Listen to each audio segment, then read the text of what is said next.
week 18 and one and done, we do the same thing as last year. We stood tall. So, guys, let's flash back to last season. The Jacksonville Jaguars had to win week 18 versus the Tennessee Titans to make it into the playoffs. Last season was a pretty boom and bust for the Jacksonville Jaguars. Earlier in the season, what they started like 0-6 or 1-7, it was a dumpster fire. Then they turned it on. They won, 6-7 games in a row, won week 18, snuck into the playoffs. Happened to play the Chargers in the first round. Chargers were up 28-0 going into the fourth quarter, wasn't it? Or they were up 28 points in the second half. I don't remember the exact score, but there were 28 points going up into the second half. Trevor Lawrence did come back and win that game. Of course, the Chargers helped by shitting the bed, but let's digress from that. Let's talk up Trevor Lawrence and the Jacksonville Jaguars. They did come back from 28 points down last season to win a playoff game, sneak into the playoffs week 18. This is a totally different scenario this time around, XD Gamer. The Jacksonville Jaguars were supposed to be the cream of the crop. The Jacksonville Jaguars were supposed to dominate the AFC South. If they lose, they're probably going to miss the playoffs, and the Texans and the Colts are going to win the South. Who saw that coming? Not I. Actually, I did pick the Colts to win the South, but that's besides the point. We will gloat about that when that happens. But the Jacksonville Jaguars are in a different scenario. They lost 4 games in a row. They won last week versus the Carolina Panthers. Let's give those guys a round of applause. Yeah. Way to beat the 2-12, 2-14, whatever they are, Carolina Panthers. Good job. If the Jacksonville Jaguars make the playoffs, they are going to be a one and done. Not because they're not a good team. Not because they don't deserve to be there. They just ran into a gauntlet of the team by the name of the Cleveland Browns. The Cleveland Browns are going to walk all over the Jacksonville Jaguars. Whoever the Browns play in that first round game, whether it's the Colts, the Texans, or the Jaguars, it doesn't matter. Give me the Browns by a lot. Give me the Browns by the rot. Hoffy says, no one will top Jamarcus Russell's biggest bust ever.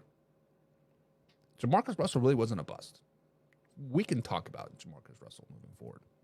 Jim Powell says the Jags red zone would be in what? Okay, the Jags red zone would be better if they run the veer. Avoid Lawrence's nose as an obstacle in tight situations.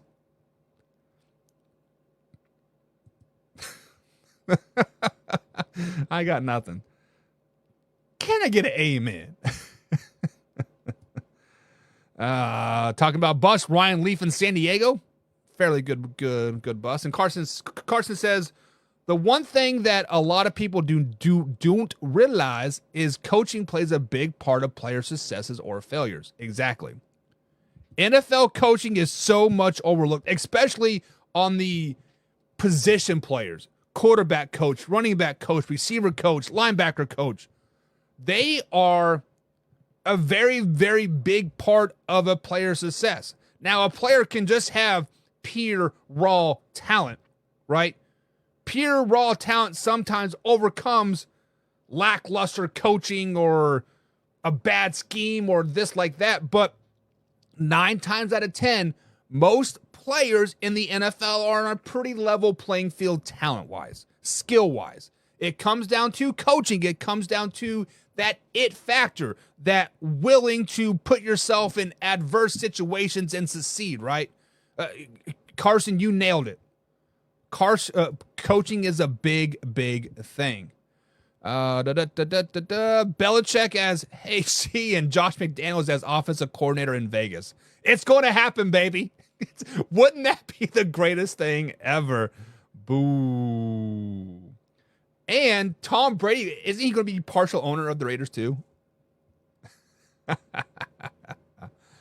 Jags got Luffy in the playoffs, says Hoffy, because they played Deuce Staley. He sucks donkeys. Name 2 quarterbacks who overcome a 27-0 win. Patrick Mahomes and Patrick Mahomes. Equipment with sound effect right on. Always got sound effects, man. But guys, let me know. If the Jacksonville Jaguars do not make the playoffs, then what? That's a great conversation piece for the moving forward here. But let's move on. Let's move on to that's right, put some respect on their name, the the Dallas Cowboys, baby. Let's talk about this 89% chance they have of winning the NFC East.